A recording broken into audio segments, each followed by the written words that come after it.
Donc, maintenant que vous avez une meilleure compréhension des ressources éducatives libres et du matériel protégé par les droits d'auteur, vous êtes probablement impatient d'expérimenter leur utilisation. Mais avant de vous précipiter dans la partie la plus passionnante de cette leçon, prenons d'abord quelques minutes pour mieux comprendre les principes de base. Propriété intellectuelle, droit d'auteur et licence. La propriété intellectuelle désigne au sens large les créations de l'esprit humain. Ce qui nous intéresse dans notre contexte, c'est la liste des créations telles que les œuvres littéraires, artistiques ou scientifiques, les représentations, les inventions, les découvertes scientifiques, les dessins industriels, etc., qui peuvent être protégés par des droits de propriété intellectuelle. La propriété intellectuelle peut être divisée en deux branches, la propriété industrielle et les droits d'auteur. La première traite des sujets tels que les brevets d'invention, les dessins industriels, les marques et les indications géographiques. La seconde, qui nous concerne davantage dans ce cours, traite du travail littéraire et artistique. Selon la Convention de Berne en 1886, cette expression comprend toute production dans le domaine littéraire, scientifique et artistique, quel qu'en soit le mode ou la forme d'expression. Le droit d'auteur est utilisé pour protéger les droits économiques ou patrimoniaux et moraux. Les droits patrimoniaux sont ceux qui fixent les conditions de reproduction et de distribution, de représentation publique ou de diffusion, ainsi que des traductions et d'adaptations. L'auteur peut céder ses droits à un tiers. Les droits moraux accordent aux auteurs A.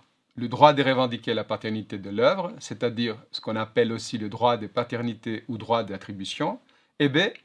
Le droit d'intégrité, c'est-à-dire d'éviter toute déformation ou modification de l'œuvre qui pourrait être préjudiciable à la réputation de l'auteur. Les droits moraux restent acquis aux auteurs même après les transferts des droits patrimoniaux. Bien que, dans la plupart des cas, les gens soient plus préoccupés par les droits patrimoniaux, les droits moraux revêtent une importance particulière pour les éducateurs et les professeurs d'université. Nous reviendrons sur ce sujet plus tard avec quelques exemples spécifiques. Les pratiques traditionnelles en matière de droits d'auteur ont été quelque peu perturbées à mesure qu'une quantité croissante d'informations et de contenus ont été distribués sur Internet. Aujourd'hui, chaque auteur a la possibilité de publier son œuvre originale sur un site web, ce qui soulève la question de la propriété et de l'utilisation. L'octroi d'une licence est un moyen d'autoriser un tiers à exercer certaines activités. Enfin, pas vraiment comme celle-ci, mais des activités qui sont couvertes par des droits patrimoniaux, comme la distribution ou la traduction d'une œuvre originale, tout en conservant la propriété. La licence ou l'autorisation définit les conditions d'utilisation d'une œuvre donnée sans violation du droit d'auteur.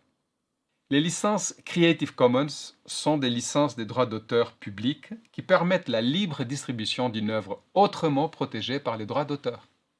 Elles sont utilisées lorsque les auteurs veulent donner à d'autres personnes le droit de partager, d'utiliser et de développer une œuvre qu'ils ont créée.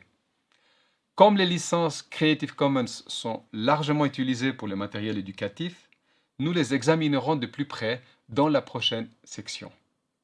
Gardons donc à l'esprit qu'avant de commencer à utiliser certains contenus intéressants trouvés sur Internet, nous devons savoir sous quelle licence ces contenus ont été diffusés.